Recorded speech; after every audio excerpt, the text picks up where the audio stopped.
club, bitches. Now, I've been called a lot in my 23 years, but Donkey of the Day is a new one. Yes, Donkey of the Day for Wednesday, July 12th. Roland Martin. My guy Roland Martin is here. Without further ado, on the phone line with us, we have Dr. Umar Johnson. Brother Johnson, how are you doing today? All is well, my brother. Thanks for having me on the show. Brother, the pleasure is all mine. You know, I got to be honest with you. I have my oldest son has been talking about you for a number of years now. He turned me on to you. And brother, I just haven't been able to let you go through all your messages and stuff. And I just want to thank you for all that you do. And you're coming on the show on the heels of what I saw was an ambush. Are you okay? Is everything all right with you? Yes, sir. I'm okay, my brother. It was definitely an ambush, but with the grace of God, I was able to navigate through that situation and come out successfully. Oh, ain't no about that, brother. You held your own, and, you know, as what we say, we eat the meat and leave the bones, and we appreciate all that you do. You know, look, man, let's just put it where as they say, where the goats can get it, man. Let's just lay it on out there. Our community is in a crisis situation. We need all hands on deck, and that's why I can't understand why I hear all the criticism sometimes as it relates to you and other people who take positions as it relates to what we need to do to lift the consciousness up in our community.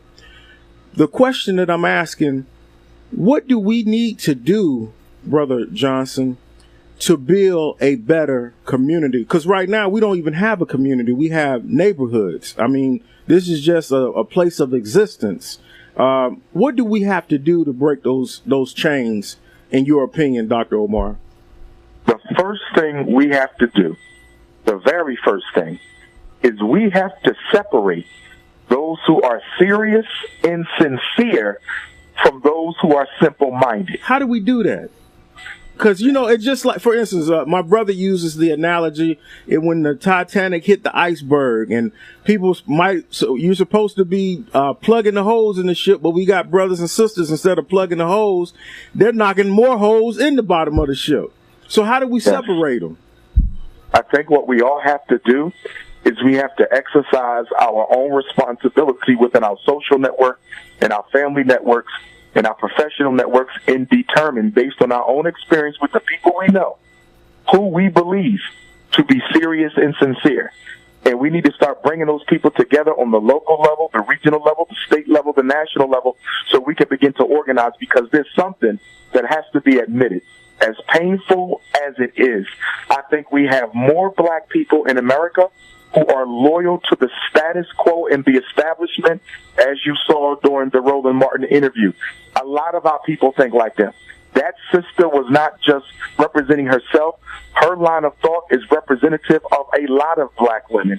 And the young brother right next to him, his line of thought is representative of a lot of black men. And of course, we had the attorney, who I respect because he did bring a degree of balance to the conversation, but yet and still he was afraid to be too supportive of the unapologetically African line because of his relationships with the power structure. So that panel, as trifling as the two of them, you know, that was very representative and endemic of what we're going through as a community.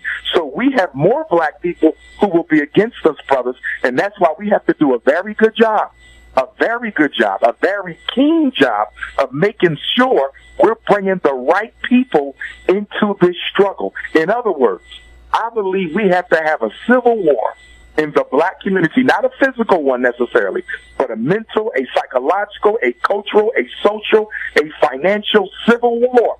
Those who care have to separate themselves from those who don't, so we can move forward. Because if we think at all that this is going to be some sort of utopian struggle where all of the 45 million blacks in America are going to want to chip in, we are sadly mistaken. I think that the house Negro of today is 50 times worse than the ones who are on the plantation. Watch out now, Dr. Johnson. You know, just switching gears, I know there's so much, and my phone is blowing up, man. They want to ask you questions.